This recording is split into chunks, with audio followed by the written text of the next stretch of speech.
السلام علیکم۔ She was never meant to be touched episode 1 The Shadow Who Breathes۔ بارش نہیں ہو رہی تھی مگر نیو یارک کی سڑکیں بھیگی ہوئی تھیں۔ رات کے 11 بج رہے تھے، سردی ہڈیوں میں اتر رہی تھی۔ نون لائٹس کے نیچے کھڑی وہ لڑکی جس کے ہاتھ میں فائل تھی مسلسل پیچھے مڑ مڑ کر دیکھ رہی تھی۔ وہ اکیلی تھی اور اکیلی ہونا ایک شہر میں سب سے بڑی کمزوری تھی۔ ہوا کے ایک تیز جھونکے کے ساتھ اس کا کوٹ ہلکا سا لہرا، سانس تیز ہو چکا تھا، دل اس کے سینے میں ایسے دھڑک رہا تھا جیسے باہر نکل آئے گا۔ اسے یقین تھا کوئی اس کا پیچھا کر رہا ہے۔ وہ قدم تیز کرنے لگی، ایریوں کی آواز سڑک پر پڑتے اس کے قدموں سے ٹکراتی جا رہی تھی۔ اچانک ایک سائے نے اس کا راستہ روکا۔ وہ ٹھک گئی۔ سامنے کھڑا شخص لمبا تھا، چہرہ آدھا ہیلمٹ میں چھپا ہوا، سیاہ دستانے، لمبا کوٹ اور آنکھیں ایسی جیسے اندھیرے میں بھی دیکھ سکتی ہوں۔ Late night miss.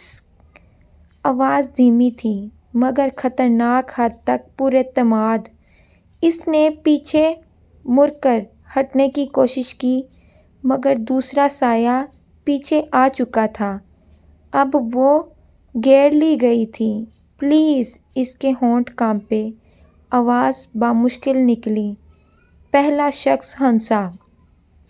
Relax, we just want to talk. بات یا وہی بات جس سے دنیا کی ہر لڑکی ڈرتی ہے۔ اچانک فضا بدل گئی، جیسے کسی نے اندھیرے کو سانس لینے سے روک دیا ہو۔ سڑک کے دوسری طرف کھڑی لائٹ کے نیچے ایک اور وجود نمودار ہوا۔ سیاہ سوٹ، کھلے بال، چہرے پر کوئی تاثر نہیں۔ وہ چل رہا تھا، نہ جلدی نہ گھبراہٹ، بس یقین کے ساتھ۔ پہلا قدم آدمی پلٹا۔ Who the hell are you؟ وہ رکا، ایک نزدیک نظر لڑکی پر ڈالی، پھر آہستہ سے بولا، لیو۔ صرف ایک لفظ۔ دوسرا آدمی کہکا مار کر ہنسا۔ اور what؟ اگلا منظر آنکھ جھپکنے جتنا تیز تھا۔ وہ شخص حرکت میں آیا۔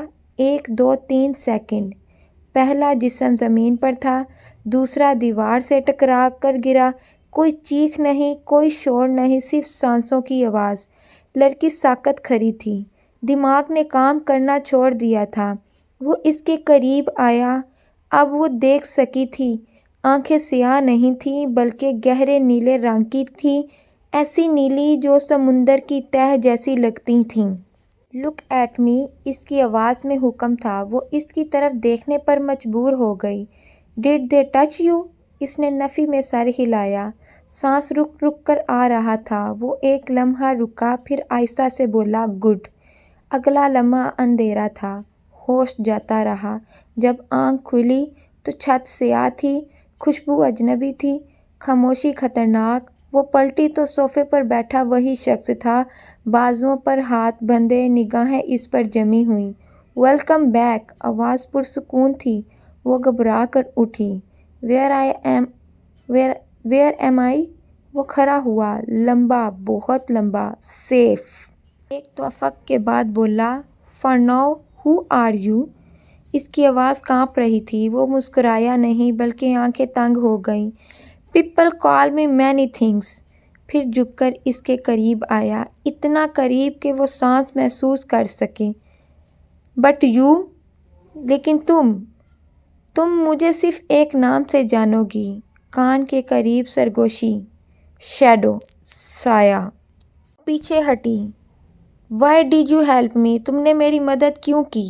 ایک لمحے کی خاموشی، پھر وہ سیدھا ہوا، آواز بدل چکی تھی۔ بیکاز، کیونکہ تم غلط لوگوں کی نظر میں آ چکی ہو۔ اس کا دل بیٹھ گیا۔ اینڈ ونس دیٹ ہیپنڈ، تو کیا ہوا؟ وہ دروازے کی طرف بڑھا۔ ایدر یو ڈسپیئر، دروازہ بند ہوا، یا سمون اون یو۔ خاموشی۔ ہوش میں آنے کے بعد سب سے زیادہ خوفناک چیز خاموشی ہوتی ہے، کیونکہ خاموشی میں دماغ بولنے لگتا ہے۔ ایلین آنکھیں کھولے چھت کو دیکھ رہی تھی۔ دل کی دھڑکن بے ترتیب تھی، بازوؤں میں جان تھی مگر جسم جیسے کسی اور کا تھا۔ یہ کمرہ بہت صاف تھا، بہت خاموش، بہت سیاہ رنگ ہر طرف بکھرا ہوا تھا، جیسے کسی نے جان بوجھ کر روشنی کو قید کر رکھا ہو۔ پردے، فرنیچر، دیواریں، سب کچھ اندھیرے میں لپٹا ہوا۔ وہ آہستہ سے بیٹھی، سر میں ہلکا سا درد اب بھی موجود تھا، مگر وہ زندہ تھی۔ یہ احساس عجیب تھا۔ میں کہاں ہوں؟ آواز اس کے اپنے کانوں میں اجنبی لگی۔ وہ بستر سے اٹھی، دروازے کی طرف بڑھی، ہینڈل گھمایا۔ دروازہ بند تھا، مگر مقفل نہیں۔ یہ بات اس کے دل کو مزید گھبرا گئی۔ قید اگر زبردستی ہو تو انسان چیخ سکتا ہے، لیکن جب قید نرمی سے ہو تو انسان خود ہی الجھ جاتا ہے۔ وہ پیچھے ہٹی اور کمرے کا جائزہ لینے لگی۔ کھڑکی لمبی تھی، مگر نیچے لوہے کی مضبوط ریلنگ لگی ہوئی تھی۔ نیو یارک کی روشنی باہر جھلملا رہی تھی، زندگیاں چل رہی تھیں، اور وہ یہاں اس سیاہ پنجرے میں۔ اسی لمحے دروازہ آہستہ سے کھلا۔ وہ چونک گئی۔ وہی شخص اندر داخل ہوا، سیاہ لباس، مضبوط وجود اور آنکھیں، وہ آنکھیں جسے سب کچھ جانتی ہو۔ تم جاگ چکی ہو؟ یہ سوال نہیں تھا، یہ اطلاع تھی۔ ایلن نے خود کو مضبوط کیا۔ تم کون ہو؟ وہ آہستہ آہستہ چلتا ہوا سامنے والی کرسی پر بیٹھ گیا، بازو پھیلائے، ایسے جیسے اسے کسی چیز کی پرواہ نہ ہو۔ شیڈو، اس نے مختصر جواب دیا، یہ تمہارا اصل نام نہیں۔ وہ ہلکا سا مسکرایا۔ اصل نام ان لوگوں کو بتایا جاتا ہے جنہیں زندہ رکھنے کا ارادہ ہو۔ اس کا دل زور سے دھڑکا۔ تم نے مجھے کیوں بچایا؟ چند لمحے وہ خاموش رہا، پھر میز پر رکھی فائل اس کی طرف سرکائی۔ یہ تم ہو؟ ایلن نے فائل کھولی۔ تصویریں، میڈیکل رپورٹس، ایک پرانی فائل جس پر سرخ مہر لگی ہوئی تھی۔ اس کا رنگ فقط ہو گیا۔ یہ کہاں سے آیا؟ تمہیں یاد ہے 3 سال پہلے کا وہ حادثہ؟ اس کی انگلیاں کانپ گئی۔ وہ حادثہ نہیں تھا ایلن، وہ کھڑا ہوا۔ اب وہ اس کے بہت قریب تھا۔ تم ایک ایسی چیز کی گواہ بن چکی ہو جسے اس شہر کے طاقتور لوگ دفن کرنا چاہتے ہیں۔ میں نے کچھ نہیں دیکھا، وہ چیخ پڑی۔ اچانک اس کی آواز سخت ہو گئی۔ تم نے دیکھا تھا، اور اسی دن تم مر جانی چاہیے تھی۔ کمرہ جیسے سرک گیا۔ لیکن تم زندہ بچ گئی۔ وہ اس کے چہرے کے قریب جھکا۔ اس نے اور فاصلہ، اس بار فاصلے کی لکیر ٹوٹ گئی۔ اور اب تم میری ذمہ داری ہو۔ میں تمہاری چیز نہیں ہوں، وہ روتے ہوئے بولی۔ ایک لمحے کو اس کی آنکھوں میں کچھ ٹوٹا، پھر فوراً واپس وہی سختی۔ دنیا میں 2 قسم کی چیزیں ہوتی ہیں ایلن، جو حفاظت بھی ہوتی ہے اور جو مٹی میں دفن کر دی جاتی ہے۔ وہ پیچھے ہٹا۔ تم پہلی قسم میں ہو۔ دروازے کی طرف بڑھتے ہوئے رکا۔ کھانا رکھا ہے، دروازہ کھلا ہے۔ پھر بغیر پلٹے بولا، لیکن باہر مت جانا۔ کیوں؟ اس نے پہلی بار پورا چہرہ موڑا۔ کیونکہ اگر تمہیں کسی نے دیکھ لیا تو میں شہر جلا دوں گا۔ دروازہ بند ہو گیا۔ ایلن وہیں بیٹھ گئی۔ وہ شخص خطرناک تھا، سرد تھا، اندھیرا تھا، مگر عجیب بات یہ تھی وہ خود کو محفوظ محسوس کر رہی تھی، اور یہی بات سب سے زیادہ خوفناک تھی۔ کچھ جگہیں انسان کو قید نہیں کرتی، وہ انسان کو اپنا بنا لیتی ہیں۔ ایلن کو وقت کا اندازہ نہیں تھا، دن تھا یا رات یہ کمرہ نہیں بتاتا تھا، صرف سیاہ دیواریں، مدھم روشنی اور وہ خاموشی جو دل کے اندر اتر کر سوال بن جاتی ہے۔ اس نے کھانے کی پلیٹ کو ہاتھ نہیں لگایا تھا۔ بھوک تھی، مگر اس نے زیادہ خوف۔ وہ صوفے کے کنارے بیٹھی تھی۔ جب دروازہ دوبارہ کھلا وہ آ گیا۔ شیڈو، وہ ہمیشہ کی طرح بغیر آواز کے داخل ہوا، سیاہ قمیص، سیاہ پتلون اور آنکھوں میں وہی گہری نیلاہٹ، جیسے سمندر کا وہ حصہ جہاں روشنی کبھی نہیں پہنچتی۔ اس کی نظر سب سے پہلے پلیٹ پر گئی۔ تم نے کھایا نہیں؟ یہ شکوہ نہیں تھا، نوٹس تھا۔ مجھے بھوک نہیں ہے، ایلن نے آہستہ کہا۔ وہ قریب آیا، بہت قریب۔ تم جھوٹ بول رہی ہو۔ اس کی آواز نرم تھی، لیکن اس نرمی میں حکم چھپا تھا۔